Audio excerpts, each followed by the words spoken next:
اس scandal نے government کو یہ تو نہیں منع کیا نا کہ وہ کوئی کلائمیٹ ایمرجنسی کا نفاذ نہ کریں یا کوئی نیشنل پالیسی نہ بنائے کلائمیٹ چینج کے اوپر؟ یہ تو بہت پرانا ایشو ہے. آپ کی شکایت اپنی جگہ پہ بالکل ٹھیک ہے، لیکن اس چیز نے آپ کو نیشنل پالیسی بنانے سے تو نہیں روکا نا. دیکھیں، آپ جتنے اسکینڈل کرپشن کے ہوتے ہیں، بے ضابطگیوں کے ہوتے ہیں، وہ آپ کو آئندہ کی پالیسی بنانے سے تو نہیں روکتے.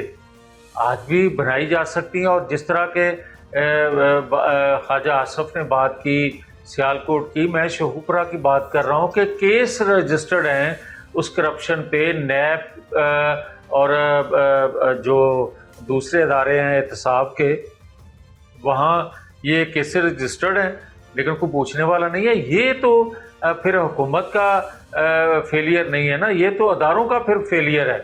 تو جاوید لطیف صاحب، ادارے تو گورنمنٹ کے نیچے آتے ہیں نا، تو اگر آپ کے نیچے جو ادارے ہیں وہ کام نہیں کر رہے تو اس کا مطلب ہے کہ آپ ایک مضبوط گورنمنٹ نہیں ہیں. نہیں، بات یہ ہے کہ اگر ادارے کسی کے خلاف FIR کرتے ہیں تو اگلے دن اس کی بیل ہو جاتی ہے یا 4 دن بعد اس کو بری کر دیا جاتا ہے، تو یہ حکومت کے نیچے تو نہیں ہوتے انصاف فراہم کرنے والے ادارے. اور دوسرا، میں بالکل اس چیز کے حق میں نہیں ہوں کہ ادارے جو ہوتے ہیں وقت کی حکومت کے نیچے ہوتے ہیں. ادارے جو ہوتے ہیں وہ آئین قانون کے تابع ہوتے ہیں. ادارے جو ہوتے ہیں انہیں آئین قانون کے مطابق سرو کرنا ہوتا ہے. ٹھیک ہے جاوید لطیف صاحب، آپ کا جواب آ گیا. ایک اور سوال لے لیجیے. جاوید لطیف صاحب، وزیر آباد میں ایک انسیڈنٹ آیا کہ مریم نواز صاحبہ نے وہاں پہ ایک دورہ کیا اور شکایت بعد میں یہ آئی کہ جو فلڈ ریلیف کیمپ ہے اس کو تالا لگا دیا. اس میں سکولز، کرسیاں، میٹریسز، دوائیاں، کھانا لا کے پہلے ایک ریلیف کیمپ قائم کیا گیا اور اس کے بعد اس کو تالا لگا دیا. آپ کے علم میں ہے یہ بات؟ ایسا کیوں کیا گیا؟ میرے علم میں یہ بات نہیں ہے. اور اگر ایسا ہوا ہے تو میں جانتا ہوں وزیر اعلیٰ پنجاب مریم نواز شریف کو وہ ایکشن ضرور لیں گی. رانا ثناء اللہ کہتے ہیں کہ جو کام عمران خان نے شروع کیا ہے اس کے بعد انہیں لگتا ہے کہ وہ جیل میں 14 سال پورے کریں گے. آپ کو بھی لگتا ہے ایسا؟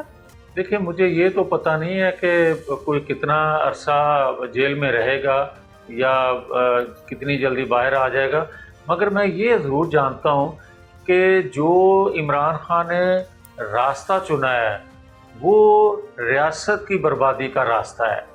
جو عمران خان نے راستہ چنا ہے وہ آئین قانون کی بالادستی کا راستہ نہیں ہے، بلکہ آئین قانون کو جس طرح انہوں نے 4 سال پاؤں تلے روندا، یہ وہ راستہ ہے.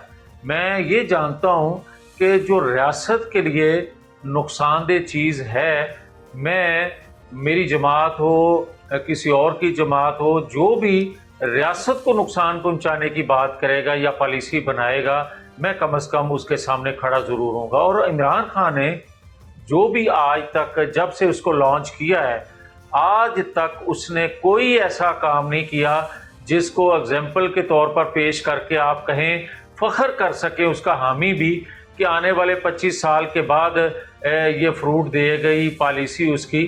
4 سالوں میں بھی کچھ نظر نہیں آیا اور آج بھی کچھ نظر نہیں آ رہا کہ اس کی کوئی پالیسی جو ہے وہ آئین قانون کے بالادستی کے لیے ہے، بلکہ ایک ہی ہے کہ مجھے کس طرح یہاں سے نکالا جائے. اور مجھے نکالا صرف نہ جائے بلکہ جس طرح لانچ کیا گیا تھا، جس طرح اقتدار دیا گیا تھا، اسی طرح اس سسٹم کا مجھے حصہ بھی بنایا جائے. جی جاوید لطیف صاحب، آخری سوال آپ سے یہ کہ مری کی ایک ملاقات ڈسکس ہو رہی ہے اور اس میں کہا گیا کہ جو نواز شریف ہے انہوں نے ہائیبرڈ نظام کی کنٹینیوٹی کے لیے رضامندی کا اظہار کر دیا ہے. یہ رپورٹ ہوا ہے، یہ درست ہے؟